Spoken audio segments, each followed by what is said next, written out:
একজন হিন্দু অনিতা চক্রবর্তী তার ফেসবুক আইডিতে লিখেছে, বৈশাখী সংস্কৃতি কোনো মুসলমান পালন করতে পারে না।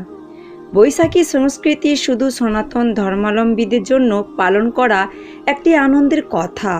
মুসলিমদের কেন? মুসলিমদের সংস্কৃতি শুধু রবিউল আওয়াল মাসে পালন করবেন, আরবি সন হিসাবে। এটা হোক আপনাদের আনন্দ উল্লাসের দিন। বৈশাখীর শোভাযাত্রা মিছিলে প্রথম সারিতে খেয়াল করে দেখবেন দেবদেবীর ছবি সহ মিছিল করা হয়। এটা হিন্দুদের প্রতিমা।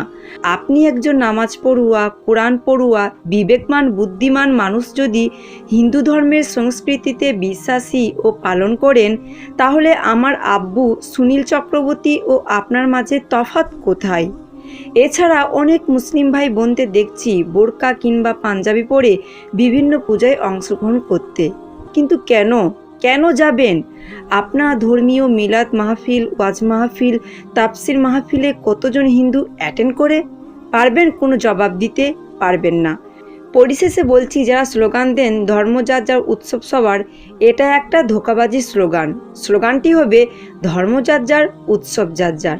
প্রিয় ভিউয়ার্স, একটা হিন্দু মহিলা যদি তার নিজের ধর্মের প্রতি খেয়াল করে আমাদের ধর্মের প্রতিও যদি একটা এভাবে মন্তব্য করে, তাহলে আমাদের কিছু বলার নাই। তিনি জানেন ইসলাম কি, ইসলাম ধর্ম কতটা এগিয়ে, ইসলাম ধর্মের মধ্যে কি কি বিষয় লুকিয়ে আছে, ইসলাম ধর্মের মধ্যে কি কি বিষয় আলোচনা করা আছে, ইসলাম ধর্ম কোন কোন বিষয়গুলোকে পছন্দ করে এবং কোন কোন বিষয়গুলোকে অপছন্দ করে। একটা হিন্দু মহিলা হয়ে সে সব কিছু জানে, কিন্তু আমরা একজন মুসলিম হয়ে ইসলাম ধর্ম গ্রহণ করেও কিন্তু আমরা এইসব বিষয়গুলো মেনে চলি না।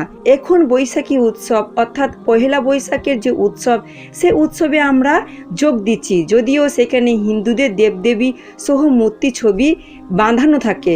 তাহলে আমরা কিভাবে একজন বিবেকমান ও বুদ্ধিমান মানুষ হিসাবে ওই ধর্ম উৎসবে অংশগ্রহণ করি?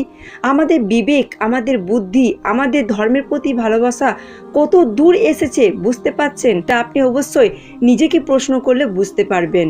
হে আল্লাহ, আমাদেরকে সকল সঠিক জ্ঞান বুঝ দান করার তৌফিক দান করুন। আজকে এই পর্যন্ত দেখা হবে নতুন কোনো একটা ভিডিওতে। ততক্ষণ পর্যন্ত ভালো থাকুন, সুস্থ থাকুন। এতক্ষণ ছিলাম জুলফিকার। আসসালামু আলাইকুম আ রহমতুল্লাহি ওয়া বারাকাতুহু।